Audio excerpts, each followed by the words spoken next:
Hello students, next હવે આપણે જોઈએ છીએ કોસ્ટ અકાઉન્ટમાં November December 2019 paper solution part 3, જેમાં આપણે સોલ્વ કરીશું. ક્વેશ્ચન 2માં ઓરમાં દાખલો છે તે સુનંદા કંપની લિમિટેડ. તો જોઈએ દાખલો. ક્વેશ્ચન 2માં ઓરમાં સુનંદા કંપની લિમિટેડ. સૌથી પહેલાં આ ટાઈપનો દાખલો ઘણો રેરલી કેસમાં પૂછાય છે. આપણે રેગ્યુલરમાં જે વિડીયો છે એમાં આ દાખલો આવ્યો નથી, આ ટાઈપનો દાખલો આવ્યો પણ નથી, બટ ખ્યાલ આવી જ જશે. નોર્મલી બહુ રેરલી કેસીસમાં આ ટાઈપનો દાખલો પૂછાતો હોય છે. તો જોઈએ દાખલામાં.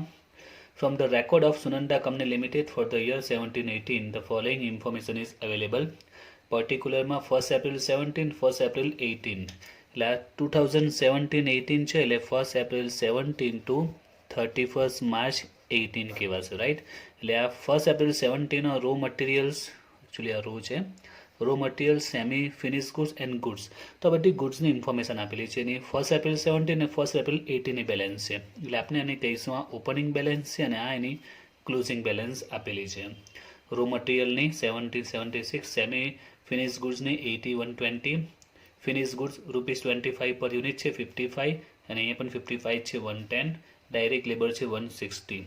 એમાં આપ્યું છે 160% ઓફ ફેક્ટરી ઓવરહેડ્સ એક્સપેન્સ. ત્યાર પછી આ બંને પોઈન્ટ આખું કમ્બાઇન છે ફેક્ટરી ઓવરહેડ્સનું. ત્યાર પછી આપ્યું છે cost of goods sold accept administrative expenses 4,45,000. અને અધર ઇન્ફોર્મેશનમાં આપ્યું છે general and office expense 50,000, selling and distribution expense ₹8 પર યુનિટ, સેલ્સ ₹100 સેલિંગ પ્રાઇસ પર unit, and cells is 90% of production during the year. ત્યાર પછી 2018-19 ઇન્ફોર્મેશન આપેલી છે. 18-19નું જે એસ્ટિમેટેડ કોસ્ટ શીટ પ્રિપેર કરીએ છીએ તેમાં production and sale will increase by 50%, material labour will increase by 20 and 10% respectively. Factory overheads expense will rise in proportion to combined cost of material wages. આ રીતનો point આપણે regular સમમાં આવી ગયું છે. Prepare an estimated cost sheet for the year 18-19 showing the price at which the unit will be sold as to earn the same rate of profit. Last યરનો જે rate છે maintain કરવાનો છે 17-18માં જે રેટ મેળવ્યો છે તે. તો જે એસ્ટિમેટેડ પ્રોફિટ કોસ્ટ શીટ છે તો સિમ્પલ જ છે, એમાં કોઈ ટ્વિસ્ટ પોઈન્ટ નથી. પરંતુ તમે 17-18નો જે છે એમાં ઘણા ટ્વિસ્ટ પોઈન્ટ આવ્યા છે, બટ આમાં ટ્વિસ્ટ પોઈન્ટ નથી, રકમ જોઈને ગભરાવાનું નથી. આમાં એક મટીરિયલનો પોઈન્ટ, ગુડ્સનો પોઈન્ટ ખાલી નવો આપેલો છે, બસ એને આપણે કન્સેપ્ટ ક્લિયર કરવાનો છે એટલે આપણું કામ પૂરું. તો સૌથી પહેલાં એ સમજવાનું છે આ જે રો મટીરિયલ છે સેમી ફિનિશ ગુડ્સ અને ફિનિશ ગુડ્સ, આપનું જે ફોર્મેટ છે એમાં ક્યાં આવશે, બસ એનો કન્સેપ્ટ ક્લિયર થઈ જાય પછી દાખલો આપણે જે પ્રમાણે કેલ્ક્યુલેટ કરીએ છીએ એ રીતે જ કેલ્ક્યુલેશન કરીશું. તો જુઓ, સૌથી પહેલાં વાત કરીએ રો મટીરિયલ. તો આ રો મટીરિયલની એન્ટ્રી આવે ઓલવેઝ પ્રાઇમ કોસ્ટમાં આવે. એ મટીરિયલ જ છે, રો મટીરિયલ એક રીતનું મટીરિયલ જ કહેવાય. આપણું જે મટીરિયલ કન્ઝ્યુમ મટીરિયલ આપણે જે લખીએ છીએ એકચ્યુઅલી મટીરિયલ એ કેટલું મટીરિયલ યુઝ થયું છે તે એ એકચ્યુઅલમાં કઈ રીતે શોધાતું હોય છે. તો એના માટે આપણે આ ફોર્મ્યુલા યુઝ કરીને actual material consume find out થાય છે. Opening stock of raw material plus purchase less closing stock of raw material. તમને ખ્યાલ હશે જ, આપણે એક ચેપ્ટર બની ગયા છે અગાઉ, મટીરિયલ કન્ઝ્યુમનો ફોર્મ્યુલા છે એ જ છે. પણ આમાં જે ઓપનિંગ સ્ટોક ને ક્લોઝિંગ સ્ટોક આવે છે કયો છે, રો મટીરિયલનો, કાચા માલનો. ઓકે, તો દાખલામાં જે રો મટીરિયલ આપેલું છે એની ઇફેક્ટ અહીંયા આવવાની છે, આપણે સાથે આપી પણ દઈએ. ઓપનિંગ સ્ટોક છે તો એ 70,000 છે રો મટીરિયલ્સનો. પરચેસ આવશે ત્યારે લખી દઈશું. ક્લોઝિંગ સ્ટોક છે 76,000નો. ઓકે, ત્યાર પછી બીજું છે આ સેમી ફિનિશ ગુડ્સ, એ ક્યાં આવશે તે. તો આના પછી આવે ડાયરેક્ટ લેબર, આપણે ખબર છે મટીરિયલ એન્ડ લેબર આવે. તો જે રો મટીરિયલ છે મટીરિયલમાં આવી ગયું, ડાયરેક્ટ લેબર, એનો ટોટલને આપણે પ્રાઇમ કોસ્ટ કહીશું. હવે સેમી ફિનિશ ગુડ્સ માટે ક્વેશ્ચનમાં કીધું હશે કે એને ક્યાં કેલ્ક્યુલેટ કરવાનું છે, ફેક્ટરી કોસ્ટ કે પછી પ્રાઇમરી કોસ્ટ. ઓલમોસ્ટ દાખલામાં કહી દેશે કે ફેક્ટરી કોસ્ટમાં આવશે કે પ્રાઇમરી કોસ્ટમાં આવશે, સોરી પ્રાઇમ કોસ્ટમાં આવશે. જો અહીંયા ફેક્ટરી કોસ્ટ આપેલું એટલે કે ફેક્ટરી કોસ્ટ પછી એની ઇફેક્ટ આપવાની, અને જો અહીંયા પ્રાઇમ કોસ્ટ કીધું હોય તો પ્રાઇમ કોસ્ટ પછી એની ઇફેક્ટ આપીશું. ક્લિયર? ફેક્ટરી કોસ્ટ આપ્યું છે એટલે ફેક્ટરી કોસ્ટની એન્ટ્રી આપી છે એટલે ફેક્ટરી કોસ્ટ આવશે પછીની ઇફેક્ટ આપીશું. જો પ્રાઇમ કોસ્ટ હોતી તો પ્રાઇમ કોસ્ટ પછી. અહીંયા ફેક્ટરી કોસ્ટ છે એટલે આપણે હવે ફેક્ટરીનો ઓવરહેડ્સ લખીશું. હવે આમાં આપણે જોયું ફિક્સ વેરિયેબલ જેવી કોઈ પોઈન્ટ આપણે જોવા નથી મળતા એટલે આપણે ડાયરેક્ટ ફેક્ટરી ઓવરહેડ્સ લખી દઈશું, એ ફેક્ટરી કોસ્ટ આવશે. હવે આપણે આ સેમી ફિનિશ ગુડ્સની એન્ટ્રી આપી દેવાની. એમાં પણ આ ઓપનિંગ સ્ટોક છે ને આ ક્લોઝિંગ સ્ટોક છે, તો જે ઓપનિંગ સ્ટોક છે એ પ્લસ થશે અને જે ક્લોઝિંગ સ્ટોક છે 120 એ અહીંયા માઇનસ થશે. ખ્યાલ આવી ગયા? Opening stock semi goods, semi finish goods અને closing stock semi finish goods. Opening plus closing minus. Clear? તો એની એન્ટ્રી કા આવે, ફેક્ટરી કોસ્ટ અહીંયા આપેલું છે એટલે ફેક્ટરી કોસ્ટ પછી. ત્યાર પછી આપણે કયા એક્સપેન્સ આવે, ઓફિસના એક્સપેન્સ આવે, ઓફિસ ઓવરહેડ્સ આવે એ લખીશું. અને ત્યાર પછી આપણે ખબર જ છે કે આ જે ફિનિશ ગુડ છે એ ઓલવેઝ ક્યાં આવે, ઓફિસ કોસ્ટ પછી આવે. પણ આ ક્વેશ્ચનમાં તમને ફિનિશ ગુડ્સ ઓલરેડી આપેલું જ છે, ઓપનિંગ અને ક્લોઝિંગ બંને બેલેન્સ આપેલી છે. આપણે જે રેગ્યુલરમાં સમ જોઈએ ને એમ આપણે ક્લોઝિંગ સ્ટોક ફાઇન્ડ આઉટ કરતા હતા, અહીંયા ઓપનિંગ અને ક્લોઝિંગ બંને બેલેન્સ આપેલી છે. ઓપનિંગ છે 55,000 અને ક્લોઝિંગ છે 110. તો આપણે સાથે સાથે લખી દઈએ ઓફિસ ઓવરહેડ્સ પછી આપણે ખબર છે ફિનિશ ગુડ્સની આપણે એન્ટ્રી આપતા હતા ક્લોઝિંગ સ્ટોકની. આ ક્વેશ્ચનમાં ઓપનિંગ અને ક્લોઝિંગ બંને સ્ટોક છે તો એ સાથે સાથે એન્ટ્રી પણ આપી દઈએ. તો ક્લોઝિંગ ફિનિશ ગુડ્સની જે ઓપનિંગ બેલેન્સ છે 55 અને ક્લોઝિંગ બેલેન્સ છે 1110. ઓપનિંગ બેલેન્સ 55 અને ક્લોઝિંગ બેલેન્સ 1,10,000. ક્લિયર? તો સૌથી પહેલાં આપણે જોઈ લીધું છે દાખલામાં ન્યૂ પોઈન્ટ એને આપણે કવર કરી લીધું. જે મટીરિયલ્સ આપેલા છે raw material, semi finish good અને ફિનિશ ગુડ્સ એ ક્યાં આવે એની આપણે એન્ટ્રી પણ જોઈ લીધી અને સાથે સાથે એન્ટ્રી પણ આપી દીધી. ઇફેક્ટ ક્યાં આવી હતી અને એન્ટ્રી પણ કમ્પ્લીટ કરી દીધી. એની જે જગ્યાએ પર એન્ટ્રી આવી એન્ટ્રી પણ સાથે આપી દીધી. હવે બાકીનું ફોર્મેટ આપણું જેમ છે તેમ જ છે. આ કોસ્ટ ઓફ ગુડ્સ સોલ્ડ મળશે ને પછી સેલિંગ ઓવરહેડ્સ એડ કરીશું, જે આવશે તે ટોટલ કોસ્ટ, એમાં પ્રોફિટ એડ કરીશું એટલે સેલ મળી જશે. ખ્યાલ આવી ગયો? જે ગુડ્સ 9 પોઈન્ટ હોય આપનો ક્લિયર થઈ ગયો. હવે આપણે જેમ છે એમ સ્ટાર્ટ કરીએ દાખલો. બટ અહીંયા બીજો એક ક્વેશ્ચન ક્રિએટ થાય છે, એ છે યુનિટ્સ. યુનિટ્સ તો ક્વેશ્ચનમાં કોઈ જગ્યાએ પર યુનિટ્સની કોઈ ઇન્ફોર્મેશન તમને જોવા મળતી નથી. આપણે આખી સમ જોઈએ છે, યુનિટ કશે આપ્યા નથી. એટલે સૌથી પહેલાં આપણે સ્ટાર્ટ કરીશું યુનિટને ફાઇન્ડ આઉટ કરીશું. તો યુનિટ ક્યાંથી મળશે તો એનો ક્લુ આપેલો છે. એ ક્લુ છે cost of goods sold accept administrative office expense 4,45,000. આ સ્પેશિયલ યુનિટ ફાઇન્ડ આઉટ કરવા માટે આ પોઈન્ટ આપેલો છે. એટલે શરૂઆતમાં મેં કીધું આ દાખલો, આ ટાઈપનો દાખલો રેલી કેસમાં પૂછાય છે. આ 2019માં પૂછાઈ ગયો છે. પણ જો કે એના ઓરમાં આજે આપણે દાખલો જોયો આના પહેલાંના વિડીયોમાં પાર્ટ 2માં, તો એ સિમ્પલ જ છે, ખ્યાલ આવી જાય. એટલે આવી રીતે જો ટ્વિસ્ટ પોઈન્ટ આવે તો ઓરમાં પણ ઇઝી આવી શકે, પણ એવું નહીં સમજવાનું કે ઇઝી આવે, બંનેમાં ટ્વિસ્ટ પણ આવી શકે છે. એટલે એક વખત દાખલો ગણી દેલો સારો. તો જોઈએ આ પોઈન્ટને સોલ્વ કરીએ આપણે. Cost of goods sold accept administrative expense 445 છે. એડમિનિસ્ટ્રેટિવ એક્સપેન્સ સિવાય કોસ્ટ ઓફ ગુડ્સ સોલ્ડ આપેલો છે 445. અને ક્વેશ્ચનમાં તમે જોયો તો ઓફિસ એક્સપેન્સીસ આપેલા છે, જનરલ એન્ડ ઓફિસ એક્સપેન્સ આપેલા છે 50,000. તો આ જે કોસ્ટ ઓફ ગુડ્સ સોલ્ડ છે એ ઓફિસ એક્સપેન્સ સિવાયની છે, તો એમાં આપણે ઓફિસ એક્સપેન્સ એડ કરી નાખીએ તો 4,95,000 એ આપણે એકચ્યુઅલમાં મળી ગઈ. શું મળી ગયું? Cost of goods sold. Right? હવે અહીંયા એક પોઈન્ટને સમજવાનો છે, કોસ્ટ ઓફ ગુડ્સ સોલ્ડનો મિનિંગ શું થાય. આ કોસ્ટ ઓફ ગુડ્સ સોલ્ડ 495 શું શો કરે છે, શું પ્રેઝન્ટ કરે છે? તો એ બતાવે છે કે આપણે જે ગુડ્સ સોલ્ડ કર્યા છે, જે એકચ્યુઅલમાં ગુડ્સ આપણે જેટલા યુનિટ સોલ્ડ કર્યા છે એની કોસ્ટ છે. Total cost 495. સપોઝ કે આપણે કોઈ યરમાં 5,000 યુનિટ સોલ્ડ કર્યા હોય, સેલ કર્યા હોય, અને એની જે પર યુનિટ કોસ્ટ છે સપોઝ 20 રૂપીસ છે પર યુનિટ કોસ્ટ. તો એની જે પર યુનિટ કોસ્ટ છે ને 5,000 યુનિટ જે સેલ કર્યા છે એને મલ્ટીપ્લાય કરીએ તો 1 લાખ આવશે. એને આપણે શું કહીશું? કોસ્ટ ઓફ ગુડ્સ સોલ્ડ કહેવાશે. એટલે કોસ્ટ ઓફ ગુડ્સ સોલ્ડ એ શું શો કરે છે? જેટલા યુનિટ સેલ થયા છે એની પર યુનિટ કોસ્ટ સાથે મલ્ટીપ્લાય કરો તો જે અમાઉન્ટ મળે તેને કોસ્ટ ઓફ ગુડ્સ સોલ્ડ કહેવાય. ક્લિયર? જે યુનિટ સેલ કર્યા છે એની પર યુનિટ કોસ્ટ સાથે મલ્ટીપ્લાય કરી દો. યુનિટ સેલિંગ યુનિટ ઇન્ટુ પર યુનિટ કોસ્ટ, એનો મલ્ટીપ્લાય કરીએ તો કોસ્ટ ઓફ ગુડ્સ સોલ્ડ મળી જાય. તો એના માટે આમાં એ જ પોઈન્ટ છે, આપણી પાસે યુનિટ આપ્યા નથી અને પર યુનિટ કોસ્ટ, આ બે જો વસ્તુમાંથી એક વસ્તુ પણ આપણે જો મળી જાય તો કોસ્ટ ઓફ ગુડ્સ સોલ્ડની મદદથી આપણે સેલિંગ યુનિટ અથવા પર યુનિટ કોસ્ટ ખ્યાલ આવી જશે.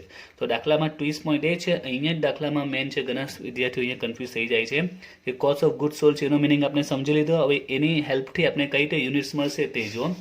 ક્વેશ્ચનમાં તમને ફિનિશ ગુડ્સ આપેલા છે, એની પર યુનિટ પ્રાઇસ આપેલી છે 55 આપેલી છે. ફિનિશ ગુડ્સની પર યુનિટ પ્રાઇસ કેટલી આપેલી છે? 55. ફિનિશ ગુડ્સની પર યુનિટ પ્રાઇસ કેટલી છે? 55. હવે એક સિમ્પલ કોમન લોજિક પોઈન્ટ છે, આમ તો રૂલ્સ પણ છે પણ આપણે કોમન લોજિક પણ લગાવી શકાય છે.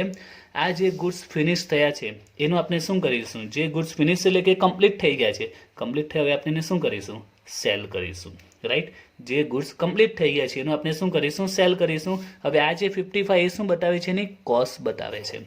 તો અહીંયા એક પોઈન્ટ છે કે જે ગુડ્સ ફિનિશ થઈ ગયા છે, ફિનિશ ગુડ્સની આપણી પાસે કોસ્ટ પર યુનિટ કેટલી છે? 50 આપેલી છે, સોરી 55 આપેલી છે. આ કોની કોસ્ટ છે? ફિનિશ ગુડની છે. રાઈટ? અને એ જ ફિનિશ ગુડ્સને આપણે શું કરતા હોય? સોલ્ડ કરતા હોય. એટલે સિમ્પલ પોઈન્ટ છે કે finish goods and cost of goods sold બંનેની જે કોસ્ટ પર યુનિટ એ કેવી હોય? સેમ હોય. ફરીથી જે ગુડ્સ ફિનિશ હોય તેની કોસ્ટ પર યુનિટ પ્રાઇસ અને cost of goods sold any cost પર યુનિટ પ્રાઇસ બંને કેવી હોય, ઇક્વલ હોય છે. એટલે કે જો આ 55 છે તો આપણને કેટલી કહેવાશે, 55 કહેવાશે. તો સિમ્પલ પોઈન્ટ યાદ રાખજો, ફિનિશ ગુડ્સ કે પછી કોસ્ટ ઓફ ગુડ્સ સોલ્ડ બંનેની પર યુનિટ કોસ્ટિંગ સેમ હોય છે, right. Finish goods and cost of unit goods sold બંનેની પર યુનિટ જે કોસ્ટ હોય છે કેવી હોય છે, સેમ હોય છે, પર યુનિટ કોસ્ટ સેમ હોય છે. ક્વેશ્ચનમાં તમને ફિનિશ ગુડની કોસ્ટ 55 પર યુનિટ આપેલી છે, તો જે કોસ્ટ ઓફ ગુડ્સ સોલ્ડ છે એની પણ પર યુનિટ કોસ્ટ કેટલી કહેવાશે, 55. તો આની હેલ્પથી આપણે સેલિંગ યુનિટ મળી જશે, કારણ કે આ 495 જે કોસ્ટ ઓફ ગુડ્સ સોલ્ડ છે એની પર યુનિટ કોસ્ટ આપણે ખબર પડી ગઈ છે, કેટલી છે, 55 છે, કે 55 એનો રેટ છે એમ સમજો, એની કોસ્ટ પર યુનિટ કોસ્ટ કેટલી છે, 55. જે ગુડ્સ સોલ્ડ થયા છે એની પર યુનિટ કોસ્ટ 55 છે અને ટોટલ કોસ્ટ 495 છે. તો આપણે આમાંથી શું મળશે, સેલિંગ યુનિટ ઇન સેલ મળી જશે, સેલિંગના આપણે યુનિટ ખ્યાલ આવી જશે. Total 4,95,000 A cost of goods sold છે, ટોટલ કોસ્ટ છે, અને એની પર યુનિટ પ્રાઇસ છે 55. તમે ડિવાઈડ કરશો તો 9,000 યુનિટ આવશે. એટલે આટલા યુનિટ આપણે શું કર્યા છે, સેલ કર્યા છે. હવે ચેક પણ કરો, 9,000 યુનિટ ઇન્ટુ 55 પર યુનિટ કોસ્ટ છે એને મલ્ટીપ્લાય કરો, 495 આવી જશે.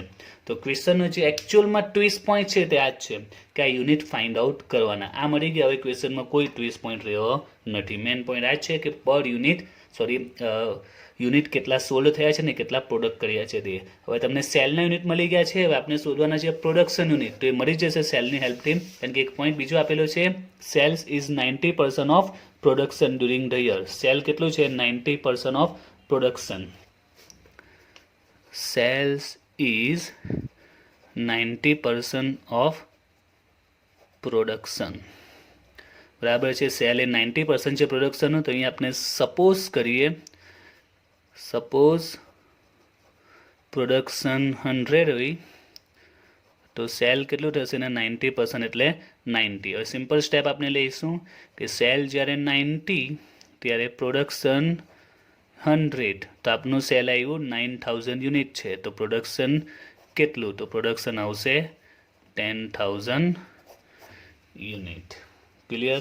તો આ પોઈન્ટ ખાસ તમારે યાદ રાખવાનો છે કે ફિનિશ ગુડ્સની કોસ્ટ અને કોસ્ટ ઓફ ગુડ્સ સોલ્ડની કોસ્ટ પર યુનિટ બંનેની પર યુનિટ કોસ્ટ કેવી હોય, સેમ હોય. ક્વેશ્ચનમાં 55 ફિનિશ ગુડ્સની આપેલી છે, તો કોસ્ટ ઓફ ગુડ્સ સોલ્ડની પણ 55 થશે. Total cost of goods sold 495 divide by 55 કરો એટલે સેલિંગ યુનિટ મળી જશે, અને એના બેઝ પર આપણે પ્રોડક્શનના યુનિટ મળી ગયા. ઓકે, હવે આપણે કેલ્ક્યુલેશન સ્ટાર્ટ કરી દઈએ. તો આપણે યુનિટ્સ મળી ગયા છે ટોટલ 10,000 યુનિટ.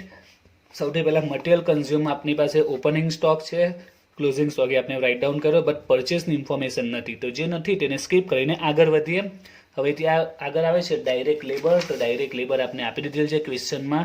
તો ડાયરેક્ટ લેબર આપેલી છે 1,60,000. Direct labour 160. મટીરિયલની વેલ્યુ જ્યારે મળશે ત્યારે લખી દઈશું, અહીંયા આવશે 16. ઓકે, હવે ટોટલ કેવા છે, પ્રાઇમ કોસ્ટ, પણ મટીરિયલ નથી એટલે પ્રાઇમ કોસ્ટ આપણે મળશે નહીં, અટકી જશે. કંઈ નહીં, જેની વેલ્યુ અવેલેબલ હોય તે આપણે રાઇટ ડાઉન કરતા જઈએ. ત્યાર પછી ફેક્ટરી ઓવરહેડ્સ. તો એના માટે પોઈન્ટ આપેલો છે કે ડાયરેક્ટ લેબર 160 અને બ્રેકેટમાં 160% ઓફ ફેક્ટરી ઓવરહેડ્સ એક્સપેન્સ. એટલે કે આ જે ડાયરેક્ટ લેબર છે 160 એ ફેક્ટરી ઓવરહેડ્સના 160% છે. તો અહીંયા પણ સપોઝ કરી લો કે ફેક્ટરી ઓવરહેડ્સ 100 હોય, ફેક્ટરી ઓવરહેડ્સ 100 હોય તો ડાયરેક્ટ લેબર કેટલા થશે, 100ના 160% કરીએ તો 160 એ ડાયરેક્ટ લેબર થશે. આ જે ડાયરેક્ટ લેબર છે 160% ઓફ ફેક્ટરી ઓવરહેડ્સ, એટલે સપોઝ ફેક્ટરી ઓવરહેડ્સ 100 તો ડાયરેક્ટ લેબર આવશે 100ના 160% એટલે 160. તો સિમ્પલ સ્ટેપ આપણે મૂકીશું કે જ્યારે ડાયરેક્ટ લેબર 160 હોય ત્યારે ફેક્ટરી ઓવરહેડ્સ એક્સપેન્સ 100 છે, 160માં 100, તો ડાયરેક્ટ લેબરની ટોટલ અમાઉન્ટ છે 1,60,000. તો ફેક્ટરી ઓવરહેડ્સ કેટલા આવશે, તો આવશે 1 લાખ. આ આપના કહેવાશે ફેક્ટરી ઓવરહેડ્સ. ક્લિયર, 1 લાખ. તો આપણે ફેક્ટરી ઓવરહેડ્સ મળી ગયા 1 લાખ અને પર યુનિટ એ આવશે 10. ત્યાર પછી ફેક્ટરી કોસ્ટ પર નહીં મળશે, બાકી રહેશે ઓપનિંગ અને ક્લોઝિંગ સ્ટોક. ફિનિશ ગુડ્સમાં આપણે આપેલો છે ક્વેશ્ચનમાં, ડિવાઈડ બાય આપણે ફક્ત કરી દઈશું. અહીંયા 8 આવશે અને અહીંયા 12 આવશે, 10,000 યુનિટ છે. નાવ ઓફિસ ઓવરહેડ્સ. તો ઓફિસ ઓવરહેડ્સ ક્વેશ્ચનમાં આપી દીધેલા છે આપણે. ઓફિસ જનરલ ને ઓફિસ ઓવરહેડ્સ 50 આપેલા છે, ડિવાઈડ બાય 10,000 કરીશું એટલે 5 આવશે. હવે opening stock of finish good, closing stock of finish good, તો આપણે યાદ છે અગાઉ જે આપણે રેગ્યુલર ચેપ્ટર જોયું હતું તેમાં કહ્યું હતું કે ઓપનિંગ સ્ટોક જેમાં જો કોઈ ઓપનિંગ સ્ટોક આવતો નહીં તો ક્લોઝિંગ સ્ટોક જ દાખલામાં આવતા હતા. તો ક્લોઝિંગ સ્ટોક હોય ફિનિશ ગુડ્સ એમાં આપણે પર યુનિટ કોસ્ટ શો કરતા નથી. તો એ જ રૂલ્સ ઓપનિંગ સ્ટોકને પણ લાગ્યા. ખાસ યાદ રાખજો, સેમી ફિનિશ ગુડ્સને આ રૂલ્સ લાગુ પડતો નથી. ઓનલી ફોર ફિનિશ ગુડ્સમાં યાદ રાખજો પર યુનિટ કોસ્ટ શો કરવાની આવતી નથી. એના પછી કોસ્ટ ઓફ ગુડ્સ સોલ્ડ એને કહેવાશે જે વેલ્યુ આપણી પાસે અવેલેબલ છે. કોસ્ટ ઓફ ગુડ્સ સોલ્ડ આપણી પાસે છે, આપણે શરૂઆતમાં જ આપેલી છે. કોસ્ટ ઓફ ગુડ્સ સોલ્ડ 4,95,000 આપેલી છે, બરાબર છે ને. એની પર યુનિટ પણ આપણી પાસે છે. કેટલી છે? 55. બંને વેલ્યુ અવેલેબલ છે. તો આ દાખલાનો એકચ્યુઅલમાં ટ્વિસ્ટ પોઈન્ટ છે તે આ છે. આનો કન્સેપ્ટ ક્લિયર થઈ ગયો. બસ પછી દાખલામાં કોઈ પોઈન્ટ ટ્વિસ્ટ નથી રહેતો. 4,95,000 અને અહીંયા 55. ઓકે, હવે યાદ રાખજો હવે આપણે શેની કેલ્ક્યુલેશન કરીએ? કોસ્ટ ઓફ ગુડ્સ સોલ્ડ, એટલે જે ગુડ્સ સોલ્ડ થયા તે. હવે આપણે સેલિંગ એક્સપેન્સ આવશે, તો કોમન છે સેલિંગ એક્સપેન્સ. હવે સેલના યુનિટ 10,000 નથી, જે રૂલ્સ હવે અગાઉના દાખલામાં આપણે આવતો તે જ છે ક્લોઝિંગ સ્ટોકની વખતે. તો યુનિટ્સ 10,000નું પ્રોડક્શન કર્યું છે. હવે આપણે સેલિંગ એક્સપેન્સ લખી છે, બટ સેલના યુનિટ કેટલા છે? 9,000 છે. એટલે હવે કેલ્ક્યુલેશન કેટલા યુનિટ પર કરીશું? આપણે 9,000 યુનિટ પર આગળની કેલ્ક્યુલેશન કરીશું, રાઈટ. તો સેલિંગ યુનિટ તમે જો તો સેલિંગ એક્સપેન્સમાં આપેલા છે 8 પર યુનિટ. સેલિંગ એક્સપેન્સ 8 પર યુનિટ. તો અહીંયા 8 અને 9 8 72,495 પ્લસ 72 5,67,000. અહીંયા આવશે 63. ઓકે, નાવ પ્રોફિટ અને સેલ. તો એના માટે સેલની ઇન્ફોર્મેશન ક્વેશ્ચનમાં આપેલી છે. સેલ ઇઝ ₹100 સેલિંગ પ્રાઇસ આપી દીધી છે. 100 સેલિંગ પ્રાઇસ અને યુનિટ કેટલા છે? હવે 9,000 યુનિટ કન્સિડર કરીશું એટલે આવશે 9 લાખ. 9 લાખમાંથી 567 માઇનસ કરીએ તો 3,33,000 એટલે અહીંયા આવશે ઓકે 37 આવશે. હવે અહીંયા આપણે કોસ્ટ હજી કમ્પ્લીટ થઈ નથી, બીકોઝ અહીંયા આપણે બધાના ટોટલ બાકી છે, મટીરિયલ અમાઉન્ટ બાકી છે. તો હવે આપણે ઓપોઝિટ સાઈડ જવાનું છે, બરાબર છે. નીચેથી ઉપર તરફ જઈશું તો એમાં ઓપોઝિટ રૂલ લાગુ પડશે. અગાઉ આપણે જે સમમાં છે પેપરમાં અગાઉ પણ બે સમમાં પોઈન્ટ આવી ગયો છે. તો એમાં આપણે બધું રકમ પ્લસ કરતાં નીચે આવીએ છીએ. જો ઉપર જવું હોય તો માઇનસ કરતાં જતા હતા, બરાબર છે. બટ આમાં એવું નહીં થશે, કારણ કે આમાં અમુક વેલ્યુ પ્લસ થાય છે જ્યારે અમુક માઇનસ થાય છે. તો ઓપોઝિટ રૂલ લાગશે. જે માઇનસ થતી હશે તે પ્લસ થશે અને જે પ્લસ થતી હશે તે માઇનસ થશે. જુઓ, ઓકે, આપણે અહીંયાથી બાકી છે કોસ્ટ ઓફ ફિનિશ ગુડ્સ. અહીંયાથી ઉપરથી બધી અમાઉન્ટ બાકી છે. તો કોસ્ટ ઓફ ગુડ્સ સોલ્ડ 495 છે. એની ઉપર તમે જો તો closing stock of finish goods આપેલી છે, માઇનસમાં છે. એને આપણે માઇનસ કરવાનું છે. તો આપણે જો ઓપોઝિટ જવું હોય તો અહીંયા પ્લસ કરીશું. જો માઇનસ થતી હોય તો અમાઉન્ટ પ્લસ કરતાં ઉપર જઈશું ને પ્લસ હોય તો માઇનસ કરતાં ઉપર જઈશું. એટલે કે આ 495માં માઇનસ કરવાનું છે તો આપણે અહીંયા પ્લસ કરે. આપણે અપ તરફ જઈએ છીએ તો ઓપોઝિટ રૂલ્સ લાગુ પડશે. એટલે 6,05,000 આવશે. ત્યાર પછી અહીંયા પ્લસ છે તો અપ જવું હશે તો એ માઇનસ કરીશું. એટલે 5,50,000 આવશે. ક્લિયર? હવે અહીંયા આપણે પર યુનિટ વેલ્યુ બતાવીશું. આપણે સ્ટોકમાં નથી બતાવતા, ફિનિશ ગુડ્સમાં નથી બતાવતા, આમાં બતાવીશું. 10,000 યુનિટ છે પ્રોડક્શનના, તો ડિવાઈડ બાય 10,000 એટલે 55 આવશે. હવે ઓફિસના એક્સપેન્સ આપણે પ્લસ કરીએ, અપ જઈશું એટલે માઇનસ કરીશું. ઓપોઝિટ રૂલ્સ ફોલો કરવાનું. ડિવાઈડ બાય 10,000 એટલે 50 આવશે. હવે closing stock of semi finish good A minus છે, અપ જવું હોય તો પ્લસ કરીશું. એટલે 6,20,000 ડિવાઈડ બાય 10,000 એટલે 62. ને ચેક પણ કરી જો આમાં જો 62 માઇનસ 12 એટલે 50, 620 માઇનસ 125 લાખ. એવું ડાઉટ લાગે તો વચ્ચે વચ્ચે ચેક કરી લઈશું. હવે અહીંયા પ્લસ છે, અપ જવું હશે તો માઇનસ કરીશું. 540 અહીંયા આવશે 54. 10,000 છે, ડિવાઈડ બાય 10,000 જ કરીશું. પ્લસ છે, અપ જવું તો માઇનસ 440 અહીંયા આવશે 44. હવે અહીંયા એક મટીરિયલ પ્લસ ડાયરેક્ટ લેબર એટલે પ્રાઇમ કોસ્ટ આવે. મટીરિયલની વેલ્યુ નથી તો મળી જશે 440. અહીંયા પ્લસ છે, અપ જવું હશે તો માઇનસ 440 માઇનસ 160 એટલે કે 280 ડિવાઈડ બાય 10,000 એટલે 28. ક્લિયર? હવે મટીરિયલ કન્ઝ્યુમને આપણે કમ્પ્લીટ કરી દઈએ. તો મટીરિયલ કન્ઝ્યુમ આપણી પાસે ઓપનિંગ સ્ટોક છે, ક્લોઝિંગ સ્ટોક છે, પરચેસ નથી. તો જો આ 280 બહાર આવ્યા છે એટલે એકચ્યુઅલી આમાં ફાઇનલ આન્સર 280 આવ્યો હશે. આ પ્લસ માઇનસ કરતાનો ફાઇનલ આન્સર 280 જે અમાઉન્ટ બહાર આવી હશે. તો આમાં પણ આ જ રૂલ્સને ફોલો કરો. 280 અહીંયા લેસ છે તો અપ જવું હશે તો 280માં 76ને શું કરીશું? પ્લસ કરીશું. અહીંયા લેસ છે, અપ જવું હશે તો પ્લસ કરીશું. 356. હવે ઓપનિંગ સ્ટોક છે રો મટીરિયલમાં પરચેઝ આપણે પ્લસ કરતા 356 આવે છે. અપ જવું હશે તો માઇનસ કરીશું. અહીંયા પ્લસ છે, અપ જવું હશે તો માઇનસ. તો 356માં 70 માઇનસ કરીએ. 356 માઇનસ 70 તો આવે છે 286. તો આમાં પરચેઝ આ રીતે મળશે. એટલે ક્વેશ્ચનમાં ઘણી વાર પરચેઝ પણ પૂછે કે ફાઇન્ડ આઉટ પરચેઝ. એમ પણ તમને યાદ હોય મટીરિયલ કન્ઝ્યુમના જે દાખલા આવતા હતા બરાબર છે, એમાં મટીરિયલ કન્ઝ્યુમ આપણે પરચેઝ ફાઇન્ડ આઉટ કરવાની આવતી હતી. એમાં એકચ્યુઅલી આપણે ફોર્મ્યુલા લખીને પરચેઝ ફાઇન્ડ આઉટ કરતા હતા. આમાં અપ એન્ડ ડાઉન પર ને ઓપોઝિટ રૂલ્સ પ્રમાણે ફાઇન્ડ આઉટ કરીએ છીએ. એટલે દાખલાનો જે મેન હાર્ડ છે તે અહીંયા જ છે બરાબર છે. આ કન્સેપ્ટ ક્લિયર થઈ જશે. બસ પછી તો જે કોસ્ટ શીટ આપણે જેમ બનાવીએ તે રીતે પ્રિપેર કરી દેવાની છે. હવે પછી આપણે નેક્સ્ટ યરનું જોઈએ. તો આપણું નેક્સ્ટ યરનું 2018-19 તેમાં કોઈ ટ્વિસ્ટ પોઈન્ટ જોવા નહીં મળે. સિમ્પલ જ પોઈન્ટ છે. Production and sale will increase by 15%. Last year 10,000, એમાં 15% આપણે ઇન્ક્રીઝ કરીશું. એટલે કોસ્ટ શીટ 18-19નું પ્રિપેર કરીશું તો યુનિટ્સ આવશે 15,000. ત્યાર પછી મટીરિયલ અને લેબરમાં 20% અને 10% ઇન્ક્રીઝ થયું છે. તો મટીરિયલ અને લેબર તમે જો તો લાસ્ટ યરમાં મટીરિયલ અને લેબર, મટીરિયલ છે 28, લેબર છે 16. 28માં મટીરિયલમાં 20% ઇન્ક્રીઝ કરો. 20% ઇન્ક્રીઝ કરો તો આવશે 33.6.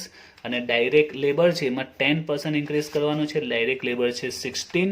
16માં તમે 10% ઇન્ક્રીઝ કરો 17.6. બંનેનો ટોટલ એ આવશે 51.3 ઇન્ટુ 15,000 એટલે અમાઉન્ટ મળી જશે 7,68,000.